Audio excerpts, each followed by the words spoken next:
Last week, I got the call again. My mom needed me. Her residential home folks called me. And next thing you know, I am sitting in the emergency room. She's fine now. Thank God. But it shook me. It really shook me because here's the truth.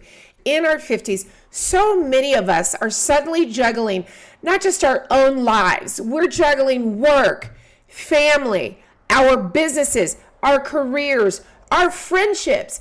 But now we're getting crisis calls for our parents on top of all of that. And it feels different than any other generation. Our moms weren't sandwiched in the way we are. Between the kids, the aging parents, can tear us up. That just don't It's not that our moms and the world didn't sacrifice that we have to keep it moving. That the context like nothing is ever different. happens. Caregiving has a new weight these days in middle age. And today, I'm talking about it. I welcome you to the House of Middlescence, my house guests. Let's jump right in. This is where in their 50s. So this is where caregiving often looked a lot more natural of a transition.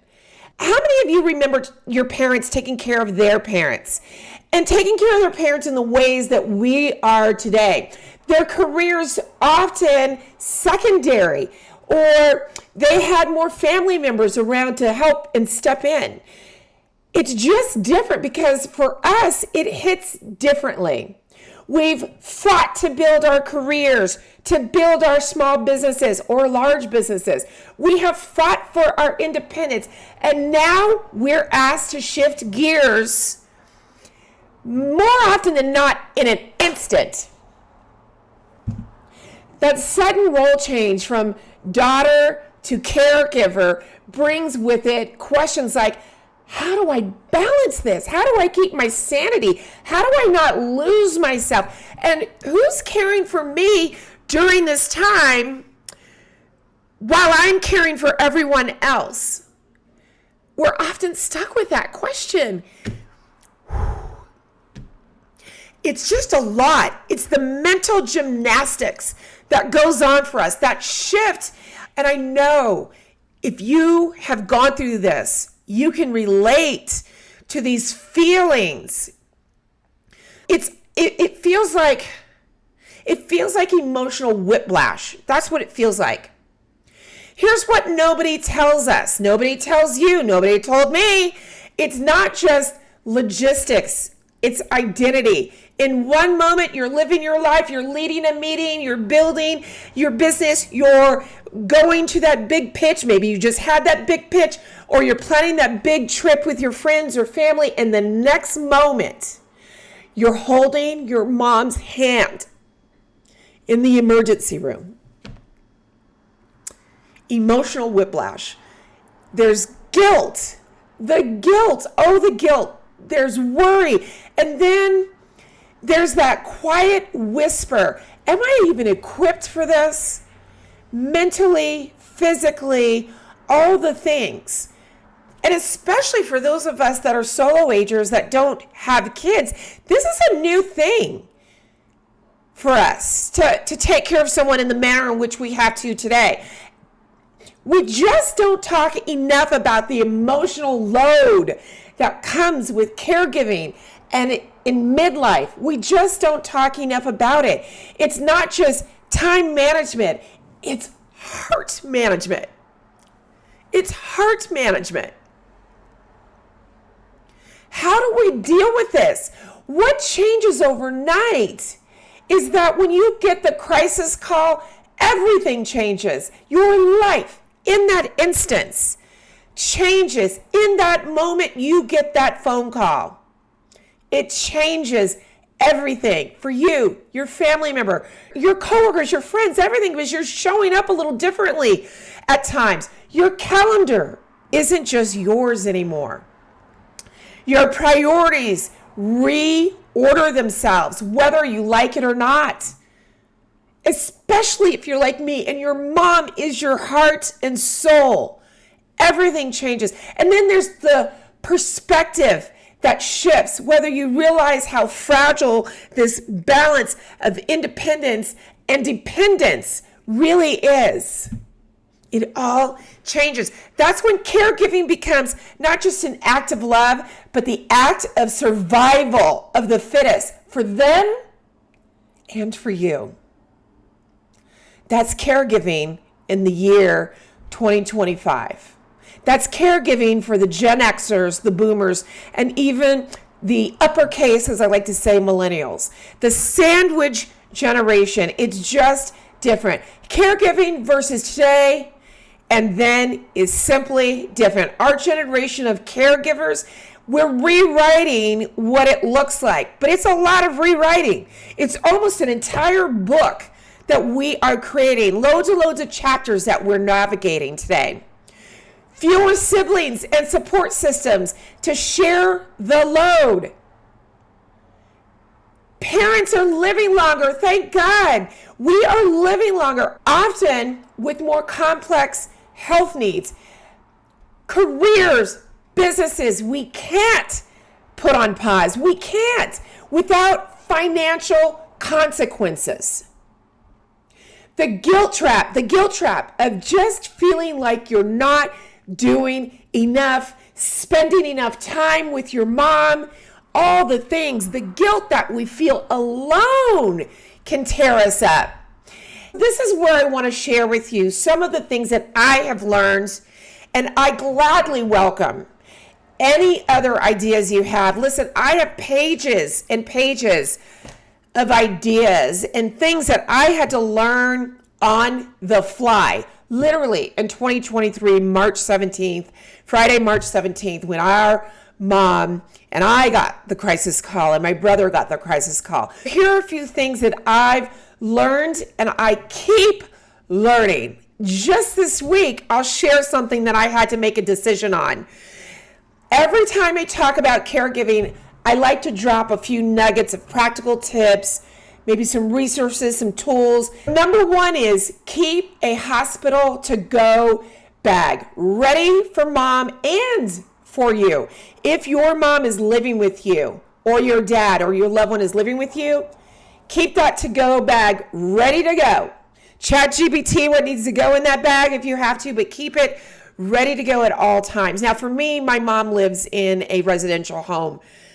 I also encourage you what I needed to have on me last week, which I was missing one particular thing, which is sitting behind me in my bigger wallet, is make sure that you have their insurance cards and their IDs on you. I actually keep her ID cards, her insurance cards on me at all times for that instance. And they didn't need her ID last week, but another appointment we had yesterday, I needed the ID along with the insurance card.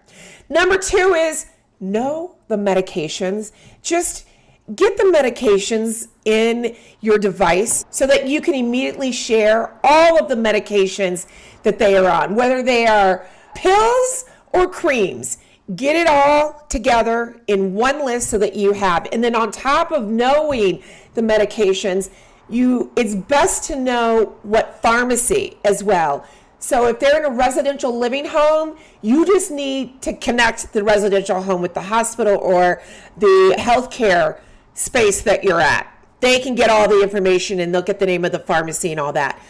But if your mom or dad lives at home, you need to know if it's CVS or Walgreens or whatever it may be. Know that. Number three is understand their desires. And by that I mean know if they want to be revived or not should their heart stop. Do they want CPR or not? I just learned my mom had on her paperwork not to revive.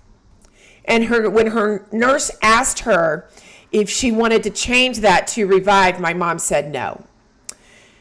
I made the decision to say yes because I'm the health advocate. My brother's financial, I'm the health.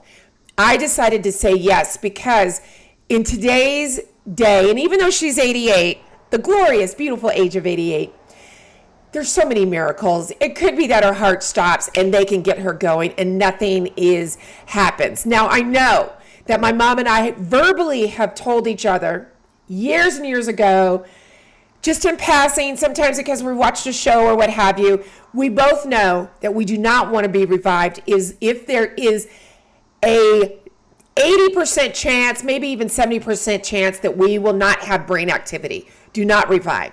So in that instance, I'm going to honor that because I understand that. But for me, that is a decision you need to make. You need to understand what's in the paperwork.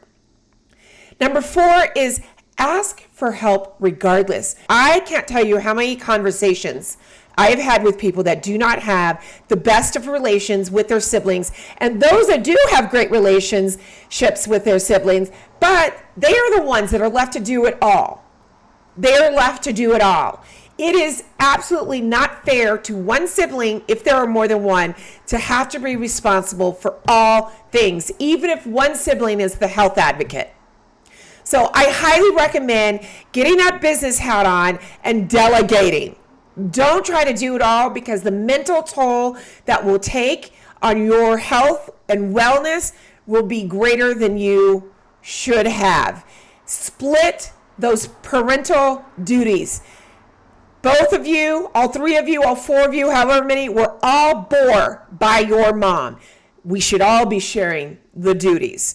Number 5, you have to have a next of kin box.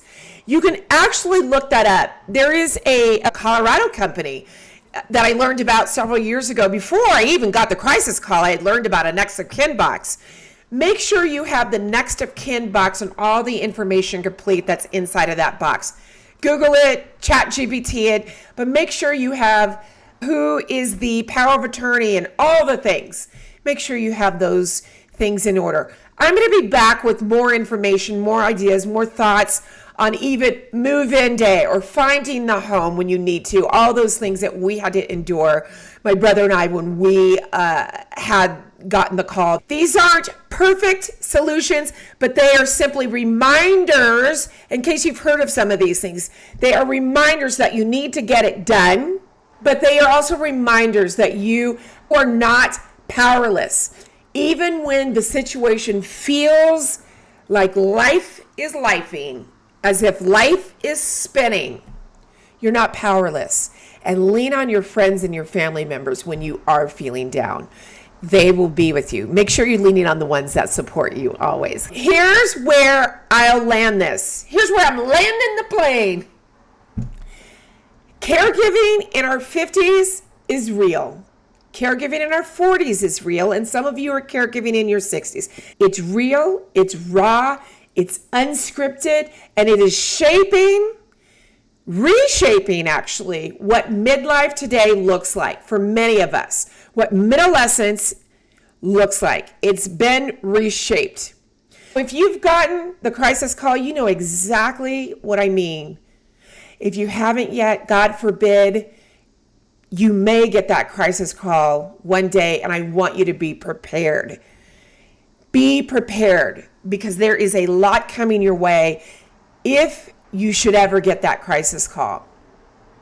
That's not meant to scare you. That is simply to prepare you, because I didn't take any of this serious when I had friends who had and have been going through this. And I don't even mean just the crisis call, by the way. Your parent is living with dementia, or they're living with cancer, or they're living with something. Because caregiving doesn't just change their life, it changes ours too. And maybe, just maybe, talking about it out loud makes it feel a little less messy, a little less heavy, a little less lonely for those of us. That are trying to keep it together. It's just human. We're all just humans. I do want to share today's outfit, because for me, that's kind of fun to do. It adds a little lightness even to the topic that we're talking about today. I like hard clothes 4 days a week. That's right. And I want to thank you for joining me here in the House of Adolescence. It has been a pleasure having you here as house guests. Recognize as I leave you here today that aging is living, and it's also a privilege. It's not guaranteed. So please enjoy this moment in life, and we'll see you here next week.